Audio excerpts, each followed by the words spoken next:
Hi, I am Heisenberg Recap, and this is Awakenings. The movie is about how a new doctor managed to create a small miracle in a hospital for the terminally ill.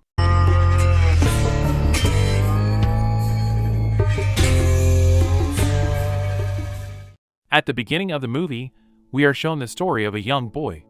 Leonard Lowe grew up as an ordinary child, excelling in school and spending his free time with friends. Gradually, the boy started to be overcome by a strange illness that affected his speech and movements, causing them to become sluggish. His hands seemed to become numb and unresponsive. The events of the movie take place in 1969.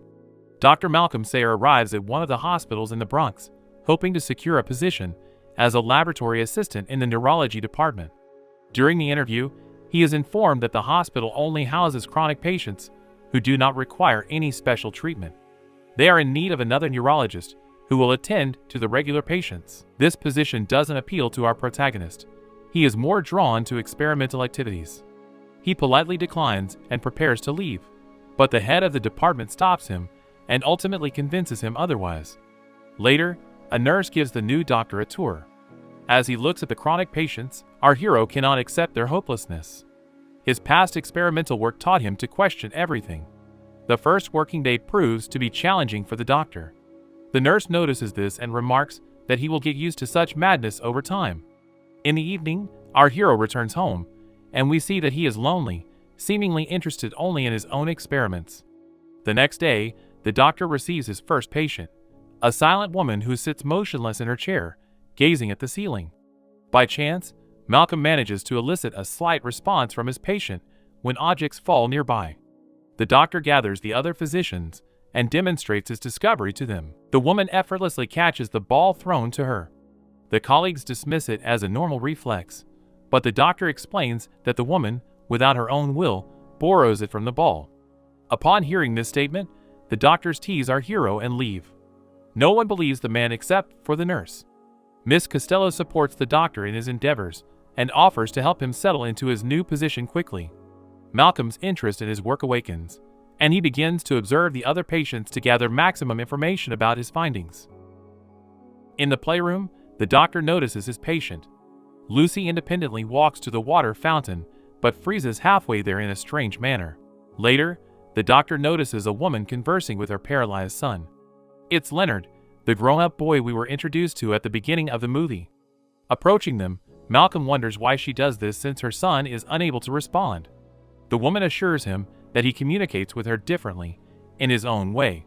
Afterward, the doctor, accompanied by the nurse, examines the cards of all the chronic patients and finds a common characteristic. Their conditions have remained unchanged for decades, and the diagnoses are listed as atypical cases.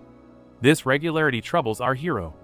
At night, he returns to the hospital and studies the histories of his patients once again. He discovers that a specific group of patients had all suffered from encephalitis lethargica at a young age.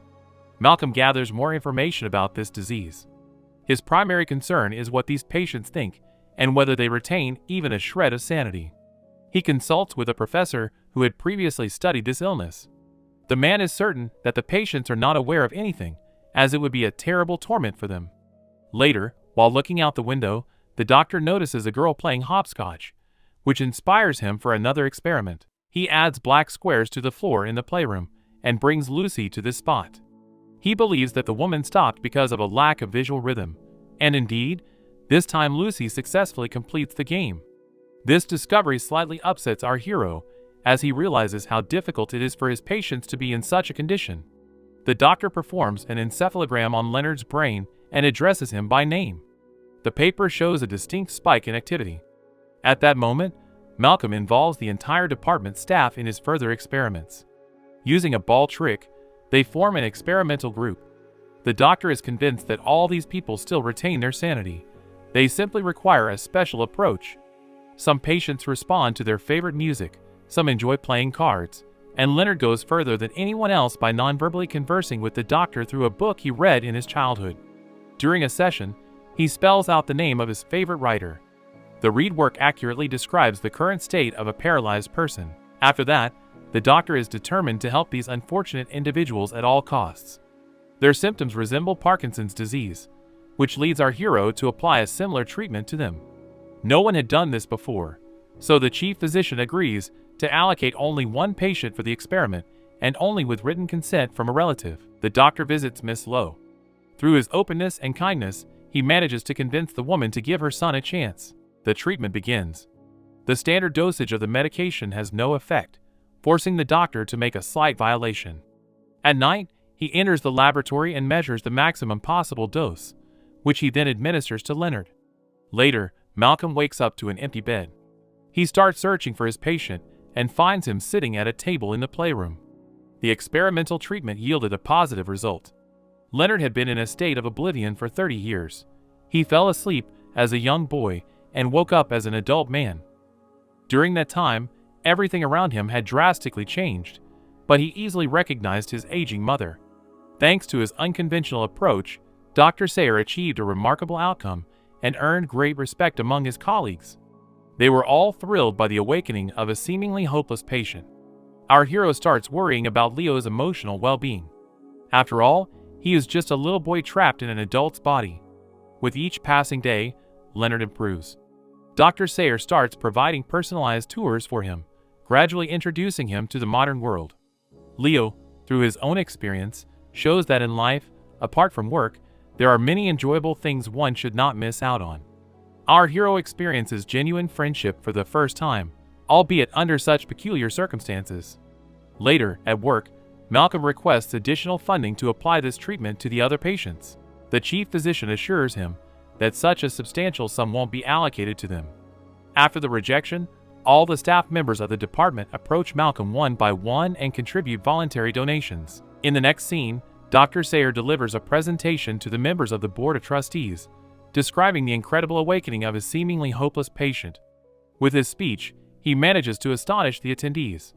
They finance the treatment for the entire experimental group. The doctor prescribes the patient's attested dosage, and soon, the entire hospital ward forgets about tranquility. In the room, our heroes lock eyes, realizing that together they have achieved the impossible. The next day, the patients attract a lot of attention with their activity. They had been asleep for so long that now they don't want to rest for a single moment. In this atmosphere, Leonard notices an attractive girl who often visits their hospital to read news to her paralyzed father. Soon, the doctor, accompanied by assistants, organizes an excursion for their patients. Despite appearing as adults, they behave completely like children. Leonard declines the trip, intending to spend that time with the attractive stranger. The girl has just arrived at the hospital to visit her father. The group gathers for lunch at the cafeteria, and initially, the girl mistakes Leonardo for a doctor, as he looks good and behaves perfectly normal. Sitting at the table, they engage in a kind and open dialogue. Paula shares about herself and her father whom she visits here, while Leo listens attentively and honestly discusses his unusual case. The conversation goes on until evening, but the visiting hours end, and it's time for the girl to leave. Life in the experimental ward gradually improves, with the patients behaving perfectly normally, as if there were no differences between them and the staff of the facility. Besides his mother, Leonard's new acquaintance also frequently visits him. One night, Leo calls the doctor with something very important to share. When Malcolm arrives at the hospital, he notices his patient's intense emotional excitement. Leo requests a meeting with the institution's management to remind everyone of the value of life and the importance of cherishing each day. The doctor likes the idea, although he doesn't fully understand the cause of such an emotional upswing. A colleague hints that it's all because of love. During the meeting, Leonard actually tries to secure more rights for himself. He demands a flexible visiting schedule, as he is not a criminal but forced to remain under constant surveillance. During this emotional speech, Leonardo experiences involuntary twitches, noticed by the commission members. Later, the doctor announces the committee's verdict. They denied Leonard's request, considering the case unique and fearing unforeseen consequences. This decision deeply disappoints the man, and he asks the doctor to share his opinion on the matter. Malcolm supports the general decision, as the treatment is experimental and could lead to complications. Leonard didn't expect such a response from his friend, abruptly standing up and heading towards the exit. After this incident, the man is placed in the psychiatric ward.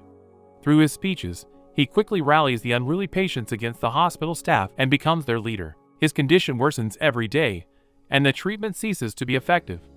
Eventually, Leonard does calm down, and Dr. Sayer brings him back to his care. He requests understanding from everyone in the ward and asks for their support during this difficult time. The other patients accept him well. The treatment continues, and the remaining patients begin to worry, fearing that the same fate awaits them in the future. The doctor increases the dosage of the medication again, but it no longer produces results. Leonard experiences full body paralysis and gradually loses his sanity, reliving the same experiences he had in childhood. During a subsequent meeting, Mrs. Lowe pleads to end her son's suffering and let him peacefully fall asleep. Later, Leo prepares himself one last time and goes on a date with the girl. While dancing, he calms down and briefly becomes normal, leading Paula to tears. Both of them realize it is their final meeting. Soon, Leonard falls into a deep sleep, and his mother, as always, stays by his side. The doctor later reviews the recorded material and reflects on what has transpired. Eleanor comforts him, saying that losing a friend is always a difficult trial for a good person. It was an extraordinary summer for the entire hospital department. Unfortunately, no miracle occurred, and all the patients returned to their usual state of rest. There are many speculations as to why the medication didn't fully help, but one thing is clear: the human spirit proves stronger than any illness, and it should be supported. To work, to be friends, to love, to simply live, and to find joy in the little things.